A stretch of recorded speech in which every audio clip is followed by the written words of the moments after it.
ballroom in Manhattan was never quiet. Not in 28 years. Waiters moved like shadows. Crystal chandeliers dropped gold across marble floors.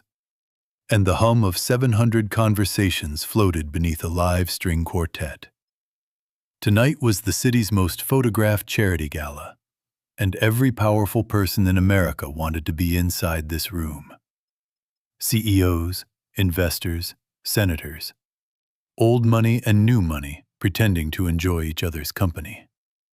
All of them dressed in black tie and bright smiles, raising paddles for causes they had never once visited. And then the screaming started. It came from the West Wing near the dessert tables. Not loud, not dramatic, just sharp. A single sound that froze every glass in midair. Vanessa Reed had Emily Cole's hair wrapped around her fist. She had walked up to her calmly, smiling her press smile, whispering something the cameras would never pick up. And when Emily tried to step away, Vanessa yanked her back and grabbed a long-haired grip that made 3 women nearby gasp out loud. Emily didn't scream. She didn't raise her hand. She simply looked down at the fist in her hair, then lifted her gaze to Vanessa's eyes with the calm of someone who had been humiliated before and decided long ago that she would never give the world the satisfaction of watching her break. That was her first mistake in Vanessa's eyes, because Vanessa didn't want silence. She wanted a fight. She wanted tears.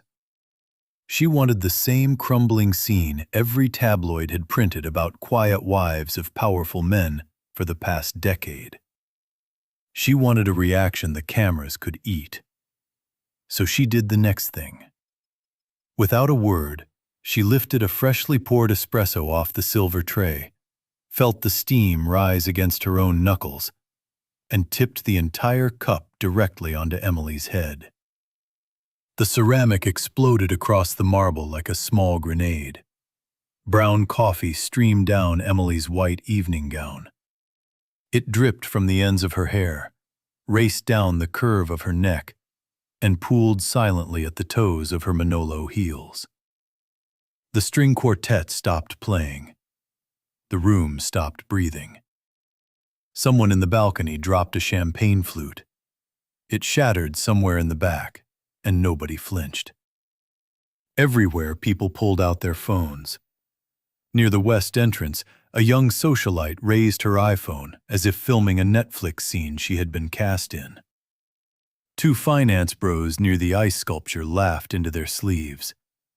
A junior senator leaned close to his date and whispered, "This is going to be on TMZ by morning." And right across the room, Emily Cole's husband, Ethan Cole, one of the most respected, self-made billionaires in private equity, watched his wife getting drenched in coffee while standing 6 feet away from the man who had introduced him to Vanessa Reed at a Hamptons barbecue 4 years earlier. Ethan turned his back. Not slowly, not accidentally. He turned around deliberately, took his champagne glass from the tray of a passing waiter, and engaged his broker in conversation about a new acquisition in Sao Paulo. He did it with a smile. He did it while his wife's hair was still dripping. Some people would call that betrayal. But tonight, in this room, it felt like something else. It felt like permission. Permission for Vanessa to push another inch. Permission for the crowd to film another second. Permission for every rich person who had spent a lifetime confusing love with leverage to nod quietly at each other and think, "Good, she's finally learning her place." Vanessa smiled. Not a cruel smile, a practiced smile. The same smile she had used on magazine covers and TED Talk stages. She tilted her head at Emily with theatrical pity, then looked out at the crowd as if she had just given them a gift. "Emily, honey," she said, loud enough for the front 3 rows to hear. "You really should learn which rooms you belong in. Some of us earned our seat here." The crowd didn't laugh out loud. There were a few forced smiles, a few sympathetic shrugs. But mostly, the room just stood still, the way rooms do when they smell blood. Emily blinked. Once. Twice. She looked up at Vanessa without anger, without tears, without the trembling chin everyone had been waiting for. "Are you finished?" she asked. 2 words. Calm. Almost gentle. The crowd wasn't sure what to do with that. Vanessa's smile faltered for half a second. Something in Emily's eyes didn't match the woman in front of her. There was no panic, no shame, no begging, just quiet. Then Emily did something nobody in that ballroom had ever seen a humiliated wife do before. She reached into her clutch, pulled out a folded handkerchief, the kind her grandmother used to carry, and began calmly wiping the coffee from her face. She moved in slow, measured strokes. Across her forehead, down her cheeks, across her collarbone. She wasn't rushing. She wasn't performing forgiveness. She was simply refusing to cry in a room full of people who wanted her to. That's when the cameras caught it. Near the east entrance, a 78-year-old man in a charcoal Brioni tuxedo had been watching the entire scene. He hadn't eaten. He hadn't spoken to anyone. He had simply been holding a glass of Pinot Noir, watching. The moment Emily wiped her cheek, his eyes widened. Then his face changed. Not in fear, in recognition. He lowered his glass to the table. He looked at her face, really looked at it. The way people do when they are suddenly remembering a story they never thought they'd see played out in real life. He leaned toward the chairman of the New York Federal Reserve seated next to him and whispered, very quietly, almost below the music, "Oh no. She has no idea who she just attacked." The chairman turned. "What do you mean?" The old man swallowed. He didn't answer. He simply placed his napkin on the table, stood up, and walked slowly but deliberately toward the center of the room. Nobody understood why. Nobody except him. The first time Ethan Cole met Emily Cross, she was sitting alone in the back row of a Stanford ethics seminar. She had no designer heels, no press coverage, no last name anyone in the room recognized. She was just a quiet student with a leather notebook, a cup of Lipton tea, and an answer to the professor's question that made 2 venture capitalists in the front row look at each other like they had just seen the future. That was 15 years ago. She had graduated top of her class.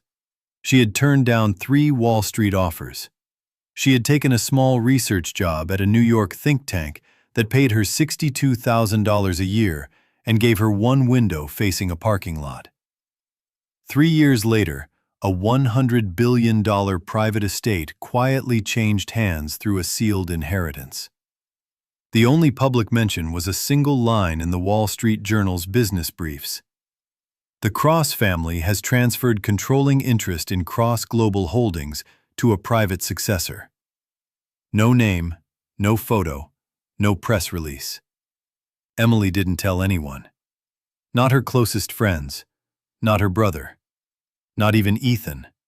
Not because she was hiding something, but because she didn't think wealth was something that needed explaining. She had watched her father build a small family investment firm into a global empire over 4 decades.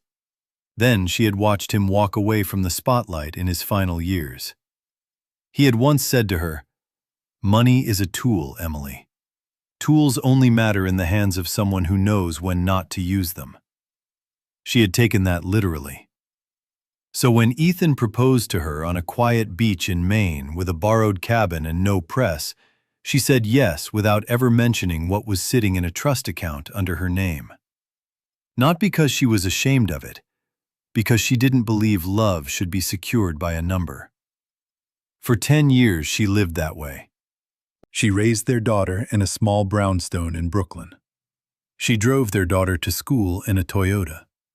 She cooked on weekends. She read 3 newspapers before breakfast. She volunteered at 3 charities, 2 of which Ethan had never even heard of. And somewhere in those 10 years, Ethan began to confuse his business success with personal greatness. He bought a bigger penthouse, then a jet, then a vineyard in Tuscany. He appeared on Forbes lists. He gave TED Talks about resilience. He hired a publicist. Vanessa Reed was hired to help him with press. That was the beginning of the end. The first time Emily noticed the change, it was a pair of cufflinks. Ethan had come home late, smelling faintly of someone else's perfume, and found her reading in the library, wearing the glasses she only wore at night. He had walked past her. He hadn't kissed her forehead. He had poured himself a whiskey and asked her, casually, almost as a passing thought, whether she thought his cufflinks were too conservative for the Bloomberg Gala. Emily had looked up from her book. She had known, in that exact moment, that something had shifted. Not loudly, not obviously, but the way a painting in a museum shifts when someone replaces the light above it. Same frame, different air. She didn't confront him. She simply said, "They're perfect, Ethan. Wear them proudly." He walked upstairs to change. She heard him laugh on the phone. Not with her. She set the book down on her lap, looked out at the Brooklyn skyline, and made a quiet decision. She would fight for her marriage. Not with anger, not with ultimatums, but with presence, dignity, and patience. 3 things the world had convinced her were signs of weakness. She had no idea how wrong the world was about that. 6 months later, Vanessa Reed had moved into a Fifth Avenue apartment Ethan paid for. She had a key to his office. She had a standing invitation to every event.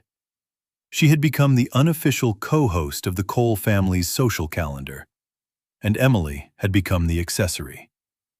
Tonight was the first event Emily had attended in 4 months. She had come because she wanted to believe in one more normal evening. She had worn her favorite white gown, the one she had bought years ago at a small boutique in Seoul during a charity trip. The dress that had nothing stitched with a brand name, but everything stitched with intention. Her hair was pinned back the way her mother used to pin hers. Her makeup was light enough that the person picking up her dry cleaning could have looked past her without recognizing her face. She had walked into the ballroom 20 minutes before the attack, holding a glass of water, greeting old friends quietly, never taking the stage, never taking the credit, never taking more space than the air around her required. And then Vanessa had walked in through the west doors, wearing a red Versace dress with a $400,000 diamond necklace pulled from Ethan's personal safe. She had walked up to Emily with intention. Not the kind of intention that comes from impulse, the kind that comes from rehearsal. The first insult had been small. "Oh, Emily, I love that gown. Where did you get it?" "Boutique in Soho, maybe?" she had said, not waiting for an answer. It must have been so hard for Ethan. You know how much he likes being photographed. The crowd had laughed politely. You could feel Emily's pulse, but you couldn't see it. "Emily, sweetheart, are you sure you belong at this table? It's a little awkward, isn't it? I mean, you and Ethan in the same room, after everything." Vanessa had lowered her voice for that last line, as if offering a secret. Emily had smiled. "You must be tired, Vanessa. You look tense. Would you like some water?" Vanessa's smile had tightened. That was the moment she decided to escalate. Back in the ballroom, the coffee had been mopped up. Twice. The marble still smelled faintly of espresso. The string quartet had been replaced by a single pianist who had been instructed to play softly. The cameras were still up, but most guests had put their phones away, sensing that the night was about to change. Emily had been moved to a side chair in the East Wing. A junior event coordinator had quietly handed her a second gown. Cream silk, vintage, fit perfectly, and Emily had changed in the back suite without asking for help. Her hair was freshly pinned. Her eyes were dry. Her chin was level. She wasn't performing strength. She was simply being herself. Vanessa had taken the center of the room, smiling, holding a fresh glass of champagne, looking like a woman who had just won a battle she didn't realize was the wrong war. Ethan had returned to her side, and that's when the room started shifting. Not loudly, not visibly, but the way a chessboard shifts one square before the queen enters. The chairman of a Fortune 100 pharma company, the man Emily had personally funded 2 years earlier when his research lab was hours from bankruptcy, stopped mid-conversation. He stared at Emily from across the room. He remembered her voice. He remembered her name. He remembered a quiet late-night meeting in a rented office in Boston, where he had wept in front of a stranger who had loaned him $400 million, with 3 clauses and no public credit. He excused himself from his table and walked toward the East Wing. Not fast, just with intention. A second executive followed, then a third. A senior partner from a London-based hedge fund, a chairman from a Singapore-based shipping conglomerate, a widow from Texas who had quietly inherited her late husband's estate and depended on Emily's charitable trust during her darkest years. They weren't walking toward Emily. Not exactly. They were walking toward her orbit. Vanessa saw it first. She leaned toward Ethan. Why are they all walking that way? What is going on? Ethan didn't know. Not yet. He was about to. The elderly man in the Brioni tuxedo had reached the East Wing. He had stopped a respectful distance away from Emily's chair. "Miss Cross," he said quietly. Emily looked up. For the first time all night, her expression softened. "Hello, Henry." Henry Ashford, the only living person who had attended her father's funeral. The man who had signed her inheritance papers. The man she had called quarterly for 14 years just to hear his voice. Henry looked at her carefully. "Are you all right?" "I'm fine. You don't have to be here tonight." "I know." He nodded. Then he turned toward the room and addressed the security chief standing near the west entrance, loud enough that 6 tables nearby could hear. "Nobody leaves this ballroom." The security chief blinked. He had known Henry for 30 years. Henry didn't make idle requests. He pulled his earpiece out, looked at his senior officer, and quietly said, "Lock the east and west entrances." Quietly. The room noticed. It wasn't the demand that shifted the air. It was the tone. Henry wasn't commanding a room. He was protecting one. And he was protecting one person. Emily had stood up, slowly, the way her grandmother taught her. Shoulders back, spine straight, chin level, not arrogant, just present. She had looked at Vanessa, then at Ethan. She had taken a small breath. And then the Manhattan chief of police had entered through the back doors with 2 senior attorneys and a sealed leather briefcase. "Miss Emily Cross," he had said, addressing her formally. "We have documents that were scheduled to be delivered tomorrow morning at 9. Given the events of the evening, We have been instructed to deliver them now." Emily had nodded once. The lead attorney stepped forward. He opened the briefcase. Inside were 2 full sets of legal documents: ownership certificates, partnership deeds, share assignments, and a single notarized letter dated 4 days earlier. The letter was addressed to the room. It began, "I, Emily Sarah Cross, as the sole inheritor and acting chair of the Cross Global Holdings estate, formally authorize the public disclosure of the following information." That was the moment the room exhaled. It wasn't the text, it was the name. Cross. Cross Global Holdings.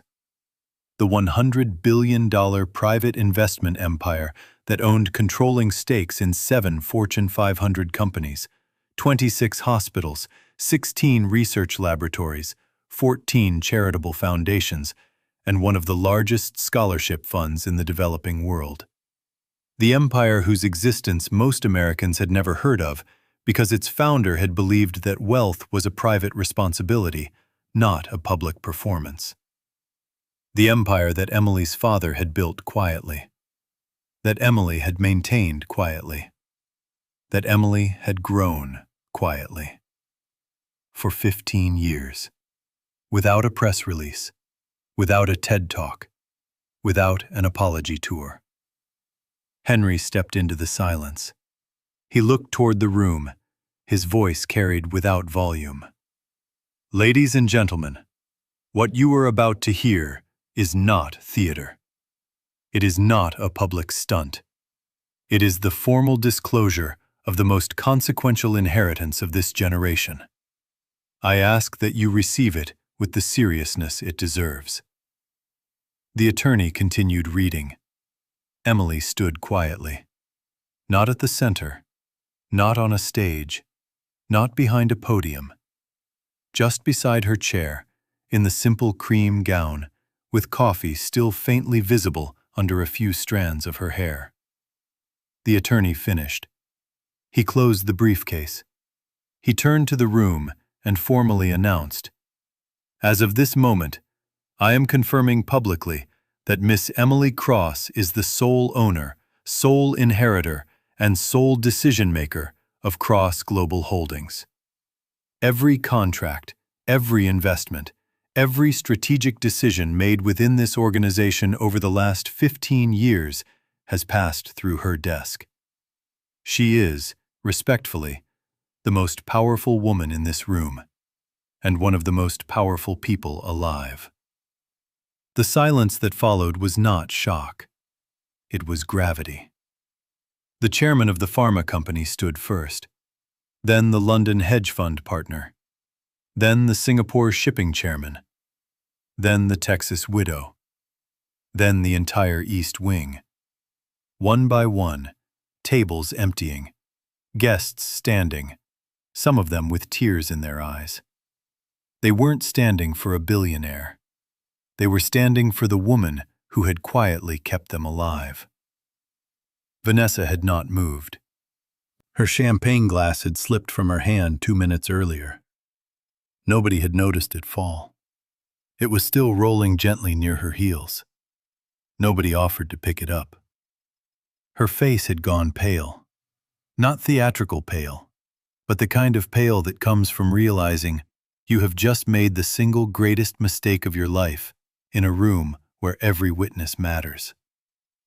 Ethan had taken 1 step back, then another. He had not spoken. He had not moved toward Emily. Something in his posture had changed, the way a man looks when he realizes, for the first time in his life, that he was not the principal character in his own marriage. He had spent 10 years believing he was. He had just learned he wasn't. Vanessa tried to recover. She lifted her chin. She searched for a face that might still be on her side. "Is this a joke?" she said, loudly, almost desperately. "This is some kind of staged—" Henry turned toward her slowly. "Miss Reed," he said, his voice quieter now, but heavier than any shout in the room. What you did tonight was not just an assault. It was an act of public cruelty against a woman whose generosity has saved more lives than you will ever touch with your entire career. You don't get to recover from this in applause. You get to recover from this in accountability. She didn't respond. She had no response. Emily stepped forward, not toward Vanessa, not toward Ethan, toward the center of the room. She had asked for the documents back. Henry had handed them to her without hesitation. She had opened the final page. "Ethan," she said, looking at him directly for the first time all evening. He turned. "3 months ago," she said, "your private equity firm was 48 hours from bankruptcy. A counterparty was about to walk away from a $2.1 billion acquisition. The only reason your company survived was because I personally authorized a bridge contract through Cross Holdings. I did it without telling you. I did it without taking credit. I did it because I still loved you, and because I believed the man I married was still somewhere inside the man standing in front of me." She paused. She looked around the room. "Without that contract, your company collapses within 90 days. Every employee you have, 3,400 people, would lose their jobs. Every pension fund attached to your equity would be wiped out. Every small business depending on your supply chain would collapse with you." She folded the document. "I will not withdraw the contract. Not tonight. Not this week. Not because I owe you anything, Ethan. I owe those people nothing. But I am not your enemy. I never was." She placed the document on the nearest table. "Do with that what you will." Ethan looked down at the document. He didn't speak. For the first time in his adult life, he had no idea what to say.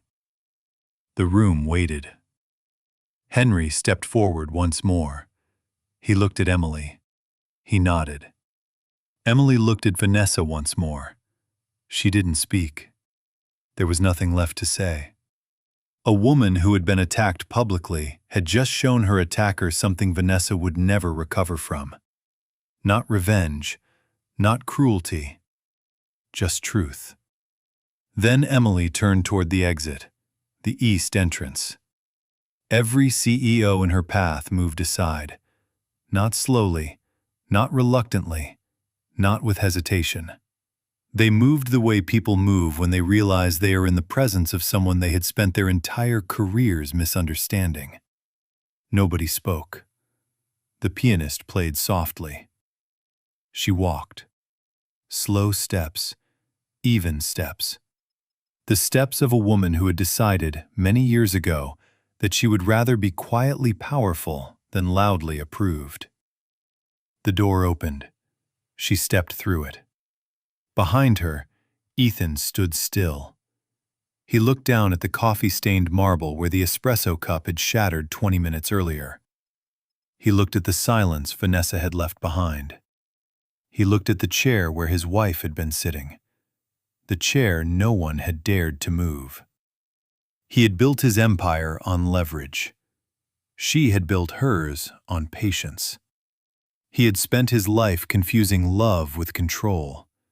She had spent hers correcting him without a single word.